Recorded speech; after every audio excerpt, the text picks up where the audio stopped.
You've lived a great life and done well for yourself. But what mark will you leave on the world? How will you inspire future generations? Stan Miller and Katie Beth Hand have helped thousands of people answer exactly those questions. If you've ever wondered, what will be my legacy? You're in the right place. Welcome to the Your Life, Your Legacy podcast. Now, here are your hosts, Stan and Katie Beth.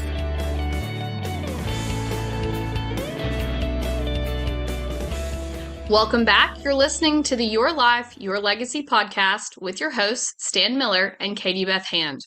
Our guest today is the founder of the Legacy Letter Challenge, Blake Brewer. Blake, welcome to the show. Stan, Katie Beth, I'm glad to be here. Thanks for having me. Absolutely. So before we jump in and talk about the specifics of the Legacy Letter Challenge, I was hoping that you might take a few minutes and talk to our listeners about your backstory and what actually inspired you to be so passionate about legacy letters. Yeah, absolutely. Well, let's just start with the premise that I believe the most powerful voice spoken on the planet is spoken by a father and by a mother. So all of us that are parents, we want to help our children be successful in life. We don't want to get to the end on the last day on the planet, which we're all going to have a last day. We don't want to get there and have regrets and there be things that, man, I wish I could have done this, or I wish I would have said this. And so my dad really did something incredible for me with his words, really gave me an amazing gift. And so to understand this mission that I'm on, I got to really understand this gift. And when I was 19, I was a freshman at the University of Arkansas. My mom called me and said, Blake, we're going on a family vacation to Hawaii. I said, heck yeah, let's go. And so the first day that we were there, we were at the beach and we decided to go snorkeling. And it was my dad and I out in the water. So my mom and sister, they were on the beach. And there was nowhere else I wanted to be than right there with my dad. My dad was a really good dad. Now, my dad wasn't perfect by any stretch of the imagination, but my dad was my hero. And so my dad, he was actually known, his claim to fame is that he was a really good football player. So he played at Louisiana Tech. He had been drafted by the Falcons, but he was Terry Bradshaw's tight end. And so they were best friends and roommates. My dad caught Bradshaw's first ever collegiate touchdown pass. But my dad was also a very humble guy. So he hardly ever told anyone that he was Terry Bradshaw's tight end. But on the other hand, I told everybody. It was like my claim to fame growing up. And so we're out there in the water and we just kept going further and further out. And the water got deeper, the current picked up, the waves got bigger. And I realized that I didn't know where my dad was. And so I started scanning the water looking for him. Where's my dad? Where's my dad? And then I saw him. And when I saw my dad, we made eye contact and I could tell that my dad was not doing well and that he was struggling. And he was treading water, but he started yelling for help. My dad had this really big, deep, booming voice, but my dad's yell for help was more like a whimper. And so I swam to my dad as quickly as I could. By the time I reached my dad was underneath the water and he was unconscious. And so I dove down, wrapped my arms around my dad, pulled him back up to the surface, and did my best to get my dad to shore as quickly as I could. Luckily, a nearby snorkeler saw what was going on and helped me get my dad to shore. And the lifeguard showed up and they started doing CPR to my dad. And I really thought that at any moment my dad was going to come to, that the water was going to come out of his mouth, his eyes were going to flicker open. I'm on my hands and knees just crying out to God, God, would you please save my dad's life? But my dad ended up drowning. And so it went from one of the best days of my life, best moments of my life, to the worst. And I'm sitting there on the beach next to my dad, like, what the heck just happened? Like, he was just with me. And so I was already asking those questions of, man, how in the world are we about to make it without my dad? Like, how am I going to make it? So then it was a few hours later that we're back in the condo. And I'm sitting on the edge of the bed in the back bedroom, still just in total shock. And my mom walks in the room and she's holding some sheets of paper and says, I just found something in your dad's briefcase, something I know he was going to give you on this trip. I had no idea what it was, but she walked across the room and handed me a letter. And it was a letter that my dad apparently had been working on for several months. He had no idea that he was going to die when he wrote this letter, had no idea that this would be his final words. But as I was reading this letter, it was everything that I needed in that moment. I just found so much peace and comfort and hope, like hope that I'm going to make it through this. And then I just felt so loved. Don't tell me my dad didn't love me. My dad was a hospital CEO. He reffed football games as his hobby. He was very involved in our church. Like, my dad was a really busy guy, just like we all are as dads. Yet in the midst of that, he took time to put down on paper how he feels about me, feels about my sister and brother, share some wisdom with us. As I get to the last line of this letter, my dad wrote, and so my dad was a person of faith. And so he wrote, as you're being faithful to the Bible, you're often going to find yourself in the minority. But I assure you that in heaven, you'll be in the majority. Love your dear old dad. And so reading those words right there, it's like, man, that's exactly what I needed. And just helped me look forward to heaven. One day I'm going to see my dad again.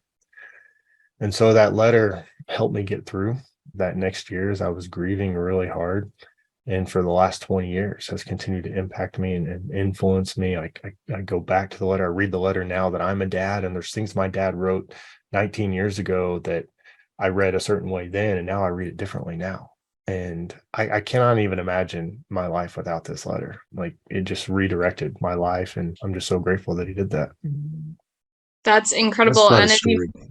Yes, it's so incredible. And as you mentioned, you are a dad now as well. And so talk to us about how becoming a father has really changed your perspective on the letter. And then also, you can tell us a little bit about, I assume your kids have legacy letters from you.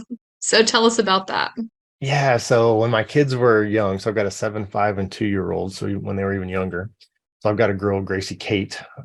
She's got the double name, and it's less common over here in Oklahoma. So people are already giving her a hard time about it. I'm like, well, if we were over in Arkansas, nobody would say anything. She would fit right in here in Right. Arkansas.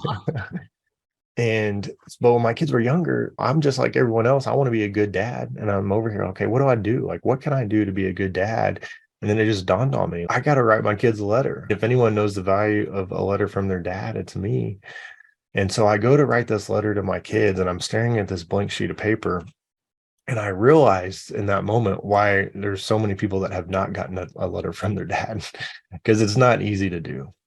And so I was looking at, like, what the heck am I going to write here? And it hung over my head, honestly, until I finished.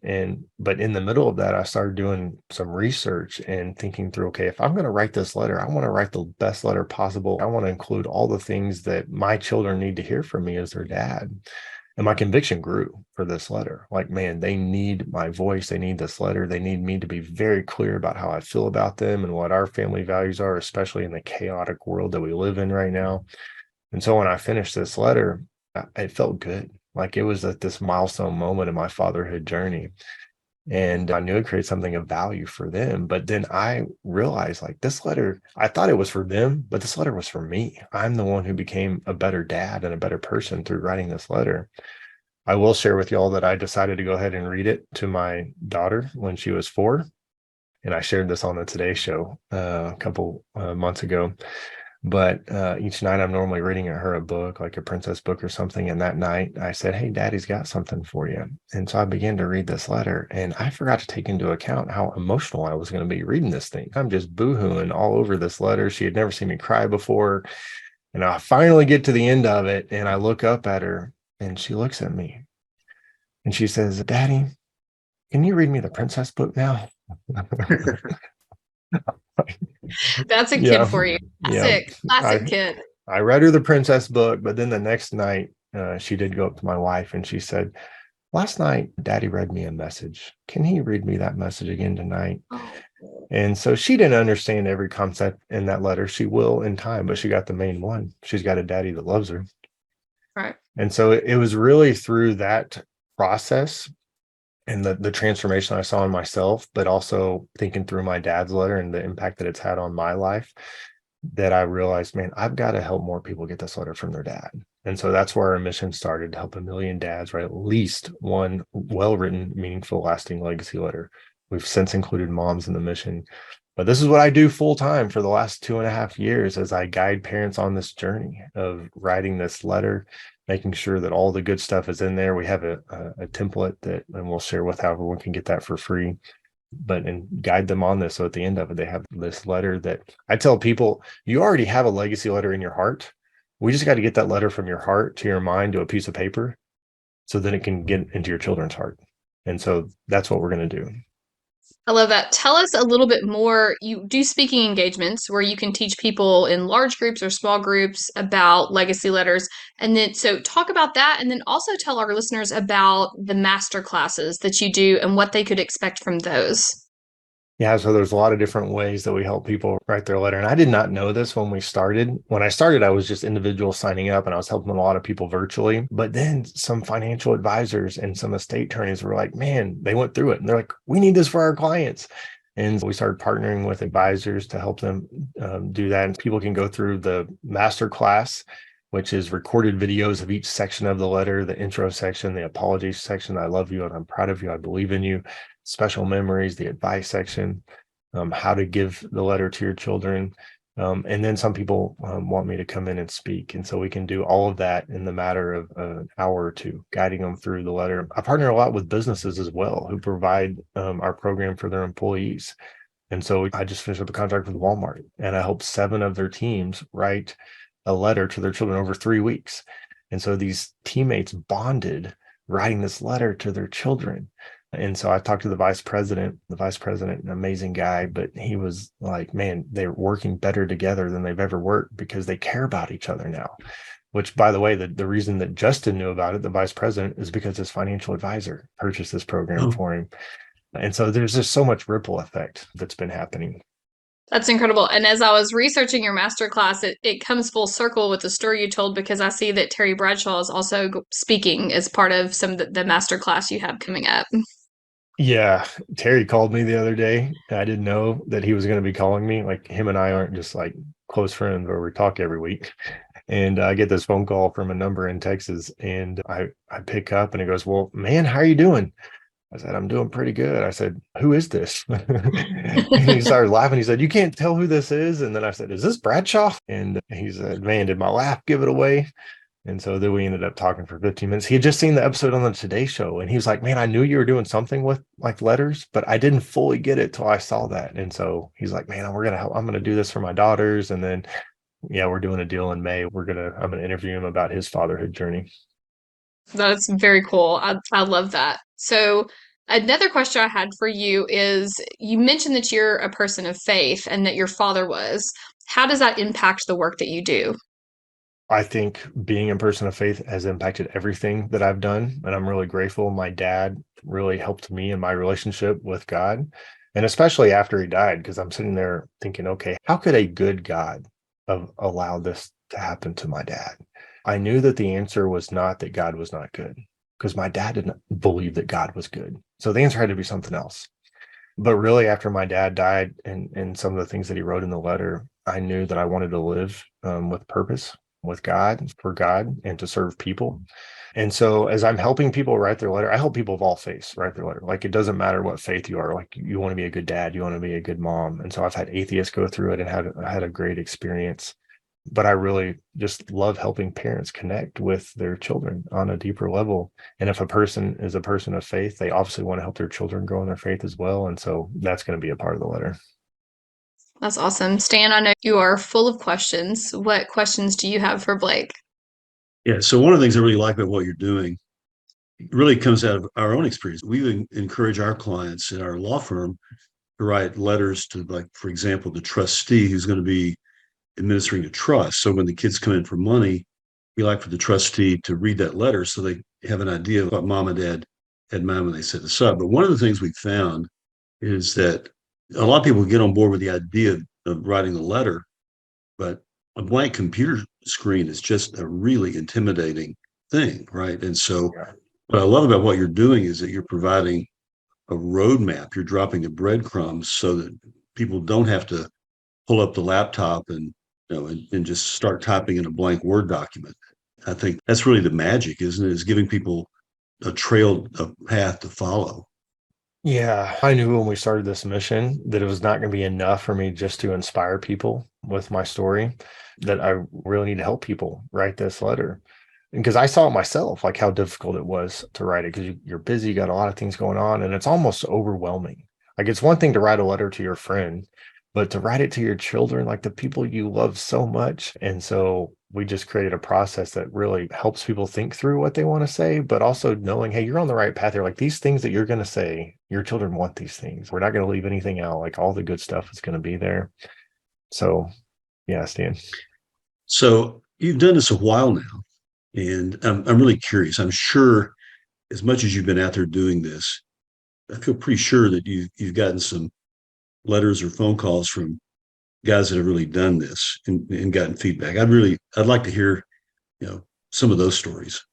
Yeah, Jeff Teagues, he's a retired member of Delta Force. And so I got to help this group of Delta Force guys. I was on Zoom and it was really cool to be able to help these guys do it. One, my dad was very patriotic. And so to be able to help these guys write their legacy letter. And so he finishes his letter. Man, he was so proud of his letters for his 21 and 23-year-old sons. And so he gives it to him on Christmas. And his sons open it up and they're like, we're not necessarily expecting this for Christmas. So they're like, oh, like a letter, cool letter, Dad. And he said they went home and read it that night and came back the next day and they gave him a little bro hug. And that was it. Said, thanks for the letter. And he's over here thinking, man, what in the world? I know this letter, I put my heart and soul into it. I was expecting a little more than that. But he said, I didn't want to press it. So 6 months go by and Jeff's friend calls him. And his friend says, hey, I just got done hanging out with your son. Your son told me that you wrote him a letter this past Christmas. Your son said it's his most treasured possession, that he reads it every single week, sometimes multiple times a week.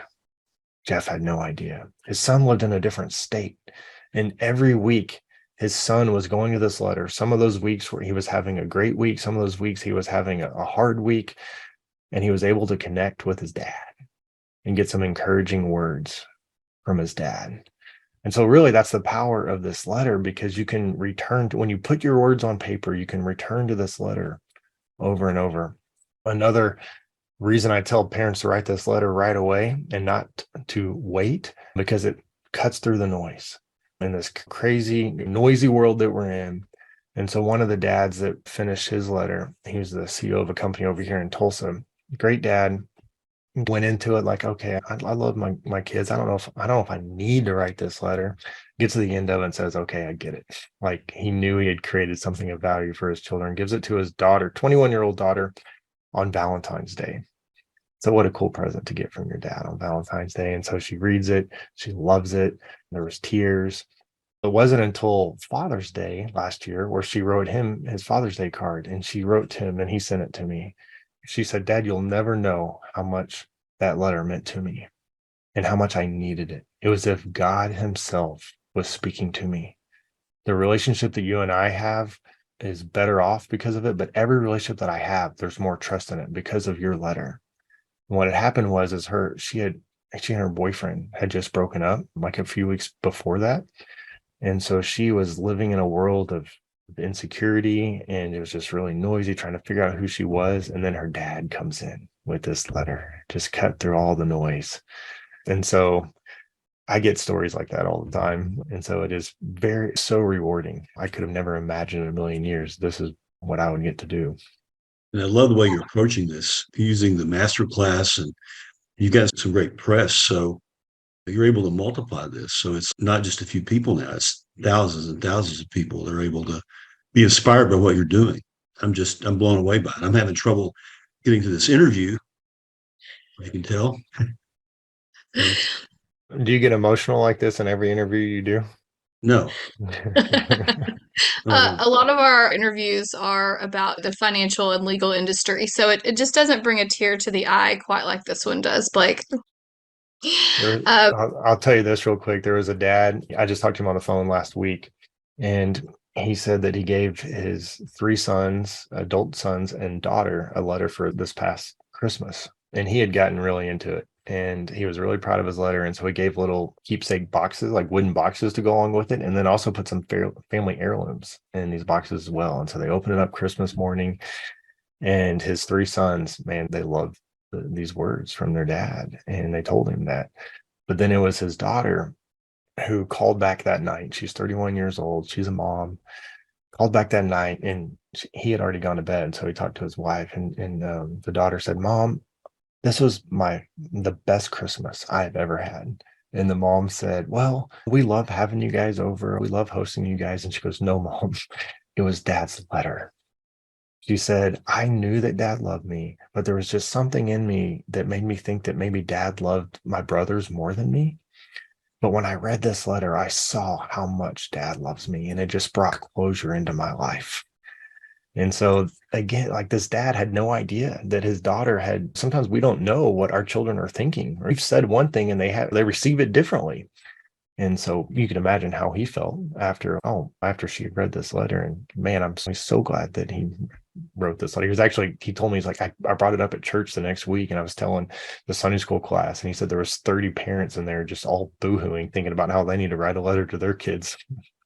I love that. Has she helped you make the mom version of the program? Has she also written legacy letters to your children as well?